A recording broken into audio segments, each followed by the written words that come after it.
with the Premier League or the Champions League, and it's not the case. But chasing a dream has its ups and downs, but as well make sure, as I said, that doesn't get blurry and doesn't get recognized what we've done. Because any other team, and I've seen it with one injury too, finishing 8th, 5th, 16th, 17th, what his team has done, in my opinion, to sustain the level throughout the season with everything that happened is incredible. We don't want anybody to value, but me as a manager, I have to value what these guys have done. I think it's your 11th season as an Arsenal man, player and manager. Has this one tested you more than any other? Yeah, and probably I'm more proud. Because of the culture that we set, because of the standards and the mindset that we have set at this football club, that regardless what happens, you have to seek for the best and do your best, and that's certainly what we've done. I think the team were 10th, and maybe the club had lost the sense of itself when you were appointed Arsenal manager. It's kind of interesting now that you come second, get to a Champions League semi-final, and it's to mixed reviews, even from yourselves. You're your own harshest critic. But that's fine. I think if you raise the expectation, that's what is coming. But make sure that it's with realism and analysing properly what you have. Because we are there, nobody wants us to be there. We've been there now for 3-4 seasons, and they're going to want to take us from there, and that's going to be difficult. How big is the period of analysis that's ahead for you, Mikel? Obviously, I mean, a lot of focus on the injuries, and you have had it tough. A lot of focus on the red cards, but I guess from your point of view, the analysis will be thorough and maybe have to be uncomfortable in places.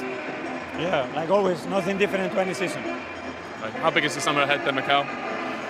You're the guy, you know exactly what they need. Finish the season, go to the beach, enjoy a few days, and make sure the ones upstairs, they do what they have to do. Enjoy. See you soon. From your face, did that take every last scrap of energy and resilience you've got left in your body? Yeah, everything. Look, we've been poor by our standards the last few weeks in the Premier League. We obviously went so hard in the Champions League that our form dropped in the Premier League, and that happens sometimes. But Newcastle is such an informed side, and we've lost 3 games to this year. And the manager's message before the game was clear. Take it personal, and I think we did today. I think first half it's a bit of a slow start, but we grew into the game, and in the end we showed that grit. And 3 points at home last day. It was a nice day to top it off. When you've had that moment where, as you say, you've dropped and maybe your focus has gone on the Champions League, how hard does it then become to pick it up and try and regain your top level? Listen, we're Premier League footballers. We have to be at the level every single week. It was that we felt like we had such a good chance in the Champions League that obviously we had the momentum with that, and obviously with the league it kind of slipped away a few weeks ago. So it was really tough to take, but today to win was massive, and obviously Newcastle are such a good side, so to win was a big win for us. I mean, you've always had the odd long-range goal in your locker, but it's sort of turned out in the last month or so that you're very good at shooting. It's another great finish. And about time I started scoring frequently. That's 9 goals, 10 assists, your best numbers in both. Yeah, I like that finish a lot, where I can whip it on top of the ball across the keeper, and it was a special moment. I'm really, really happy. Last one then, because the thank you banner for the fans is out behind us. How do you reflect on this season, Declan? Difficult, really difficult. After coming so close last year in the Prem, this year we was, by our standards, poor, let's be real. And obviously to go out of every other cup competition and Champions League, with the team we've got, the manager we've got, we need to be competing for titles. We can't be taking anything for granted. And but next year we'll be back for more. Hopefully, we strengthen in the summer. We sign more players because we're probably going to lose a few as well. So, yeah, we're going to come back next year, be ready, be stronger, and even more hungry to win something for this club. And that's what we all want. Well done. At the moment, are you focusing on the progress for them and the direction of travel rather than the fact that there haven't been trophies in that time? Yeah, I would. I mean, if you look at the all-round picture, 4 or 5 years ago, there also runs. The club's gone, it's going nowhere. He put the heart back in the club. The fans are here, they turn up every week again. They're not far away. They need a centre forward. A couple of injuries here and there. I know people go, oh yeah, but everybody has injuries. No, they don't. Not to key players. If I always say it, if you took Salah and Van Dijk out of that Liverpool team, believe me, that is not winning the league if they're out for a long period of time. And that's what's happened. Saka's a big player for them. Big players. Him, Havertz. People have a go at him. He's a big player. When he hasn't been playing, he's been missed. They need a couple of players. I hope he doesn't end up like Wenger did many years into his reign, when everybody in the world knew he needed a centre half and he never went and bought a centre half. I hope that isn't the case. They need a centre forward to start with, and they need backup in good positions, because at the moment, when they make changes, it weakens the team. And I don't mean that disrespectfully. You look at Liverpool have won the league because players score goals up front. They've got 5 players that can nick you a goal here and there. At Arsenal, the front 3 are not real natural goal scorers. You know, I'd be surprised if they put together, if they got more goals than Salah, the front 3. He has said, Mikel Arteta, that he and Andrea Berta and the board are aligned on transfer policy, and they're looking at a summer of bringing players in for Arsenal. On the elements that they can control, do you think, and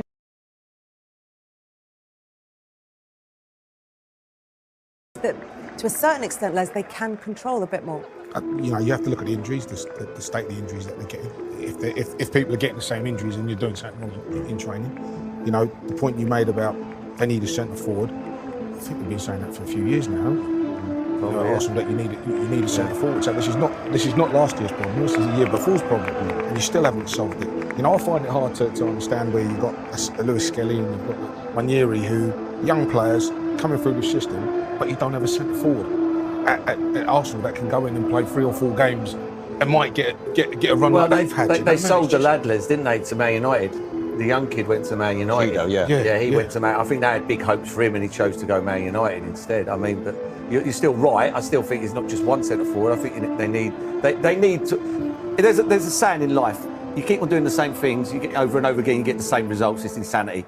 If they keep on doing it again next year, then it's madness. And you look at this Arsenal side now, and it's disappointment here tonight. You know, they finished second in the league, and instead of being happy, it feels dead. It feels there's not that level of excitement. This Arsenal side this season was expected to win something, and they haven't done that this year. I think you're right, Les, and as well, I agree with what you're saying, Paul. There is progression in a lot of aspects, but I've no doubt that Arsenal and Arsenal fans and the manager will look at it as this is the big miss. This was the biggest miss of all, because Manchester City have lost 9 matches this season.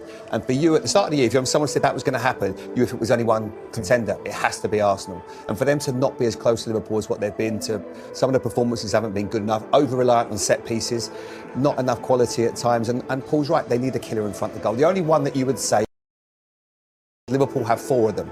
So that would be an area certainly is going to strengthen. It looks like they're going to be getting Gyökeres from Sporting. Who knows how he's going to do. He's obviously got a lot of qualities. He was at Brighton, then he went to Coventry. He's done really well at Sporting. That's an area they're going to try to address. But no doubt at all, you can dress this up as a real positive if you want. Say second again, it's not good enough this season. This will be the big miss for him, because Man City in other years have been so good. Yeah, but disrespectful to Liverpool. Liverpool are a good team. This team are not coming from nowhere. Do you know what I mean? Liverpool should have won the league last year. You know, if they were in the box seat, you know, they get beat at home to Crystal Palace, and it went then.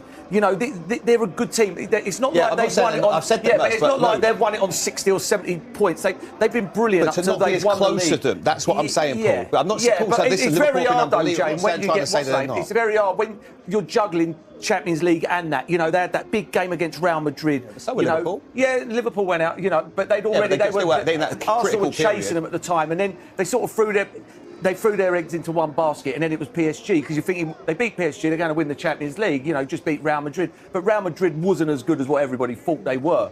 And I think that's the thing. And this problem is with this Arsenal team, it's all right, I'm saying, and I'm trying to back them up and say, you know, they're a good team, but you've got to win something. It's not easy. You know, it's not easy. Every time it gets to, like, latter stages, they go, and I know people go, oh, they were ruthless last year and they just put their foot wrong once against Villa. But they did put their foot wrong. You know, all they had to do was be patient and win that game. I was here that day and they lost the game, and Man City went perfect. But again, today, you know, last week, you know, next year they might have to go and beat Liverpool away and beat Newcastle at home. And it just, I don't know, it's not as easy as what people normal. Do you know what I mean? It becomes natural, it's hard. And that would be my worry. I think Arteta's got till Christmas, till everybody starts. I mean, they will have to be in the top 2 at Christmas to keep on going. You think he's got to win something next season? Yeah, I think next season, I think 4. Do you know what I mean? I think if you get to 4 and then no, you know, you can't, because everybody wants to play for Arsenal. Do you know, people will come to Arsenal, so it's not like they're scratching to get players, and they've got the money. For me, yeah, next year he's got to be in the top 2 by Christmas. Or? Yeah, they'll go for someone else. They will. It's timings. You know, you have timings. You've got to make opportunities. When it's your time, you've got to make it count. You see it go in circles, you know, teams like, look at Liverpool, they went 30 years, nearly 30 years without a title, a club like that, you know, and then all of a sudden it comes round, now, bang, they win trophies, you know, they're there or thereabouts again. You know, Man City, I remember, I was at Wembley yesterday at Man City, I remember when they were needing to score against Gillingham, you know, and look at it now, like, I walked out yesterday, And I'm walking behind the fans, and it was like, that's how it was. It was like We'll there win was something no, next season. Yeah, it was no Yeah. devastation. It was like, and I'm thinking, well, I ain't sure about that. I think again, that's turning. They're not going to win 16 games on the trot next year, and you've got to make it count. Man United were dominant. Look at them now. And I just think they have to make it count. And I think this is the last year, and before you know it, after that. I think people like Saka next year, if they don't win anything, will be going, wait there, I need to start winning stuff. I want to win trophies. I see Arsenal and Liverpool. I think Manchester City have got a big rebuild. It's not going to be as easy for them as thinking that all of a sudden they're getting Rodri back.